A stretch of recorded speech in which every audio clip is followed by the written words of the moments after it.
Hi, this is Congressman Tom Cole. It's another one of our weekly chats. Or to be more correct, this week it's a bi-weekly chat. So we're going to cover last week in Congress and this week in the district. And obviously we're shooting this from my district office. But last week in Congress was a very eventful week.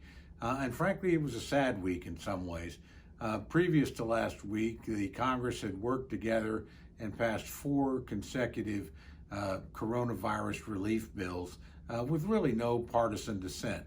A lot of partisan bargaining, a couple of sharp elbows, but at the end of the day, both houses voted overwhelmingly on the same side in each of those first four bills.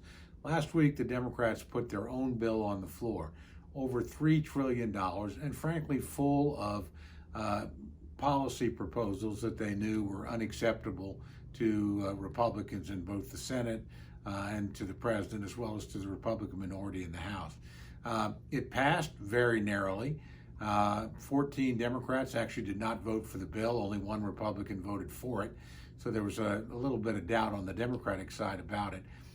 So again, the proposal is simply not going to become law. It's largely a messaging bill. Had $1 trillion of aid for state and local governments, a lot of other programs, some really troubling policy provisions, things like federalizing the election system, things like allowing all prisoners over 50 in the federal system to be released, and finally things like providing individual checks to people who had illegally entered the country. Those just simply weren't acceptable to Republicans. And frankly, the Democrats made no effort to consult with Republicans in either the House, the Senate, or with the president. So the president issued a veto threat. Senator McConnell made it apparent that he would not take up the bill as written, and all but one Republican voted no. And again, many Democrats actually voted with the Republicans. So that was a failed exercise.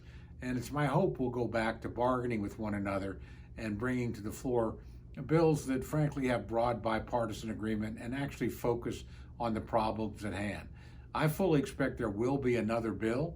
I think that bill will contain relief for state and local governments. I also think there'll be other provisions that encourage businesses to start up, that provide liability protection to them, and that frankly are just a lot more thoughtful about how you actually reopen the economy. The second item the House dealt with was frankly its own rules. And here we had a real partisan split. Democrats frankly want us to be able to vote remotely, that is to do committee meetings, to mark up bills on Zoom or some other platform. They also want to be able, for the first time in the 230-odd year history of the House of Representatives, to allow proxy votes to be cast on the floor and allow individual members to carry up to 10 proxies. The justification for this is, of course, we have the coronavirus outbreak, and many members either can't or are worried about traveling back to Washington, D.C. to participate in normal legislative activity. Look, I respect anyone who's concerned about making a long journey back to Washington, D.C. in these very difficult times. However, it's worth noting that the executive branch is in Washington, D.C. and it's working, that the United States Senate is holding committee meetings and voting, it's working, and that millions of Americans, quite frankly, never stopped working at all during the coronavirus crisis. Truckers have been on the road, folks working in food processing plants and meat packing plants have continued to do their tough and hard and sometimes dangerous jobs. Millions of American workers have kept open our grocery stores and stocked them at night. If those people can show up and go to work with the appropriate precautions, so can the House of Representatives. I'm the first one to recognize that you have to practice social distancing, that in committee meetings when you're not speaking, you'll need to use a mask. And it will all need to follow common sense precautions like regularly washing our hands. But there's simply no excuse when millions of other Americans are at work, when the Senate's at work, and when the executive branch is at work, for the House of Representatives not to be present in Washington, D.C., getting its job done in these critical times.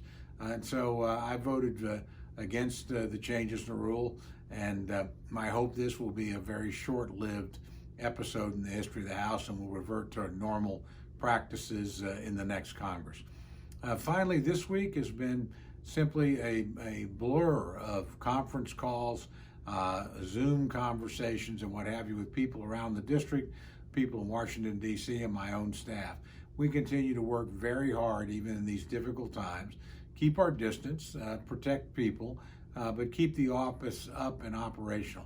I couldn't be prouder of my personal staff, particularly here in the district, that continues to work on behalf of constituents, my staff in Washington, D.C., that continues to work on legislative proposals and to offer amendments and to position us as an effective advocate for Oklahoma's interests. So we'll be returning to Washington, D.C. next week. We've got some important things to consider, and I think some things that can be bipartisan, things that will overhaul the Paycheck Protection Program in ways that both Democrats and Republicans agree on, things that will reform the FISA courts, again, in ways that both parties agree on. So while we had a temporary outbreak of partisanship last week, it's my hope that next week we'll return to bipartisan cooperation and eventually to another coronavirus supplemental appropriations bill that'll help us reopen our economy in a smart and effective way, and will continue to provide support to the American people in these very difficult times.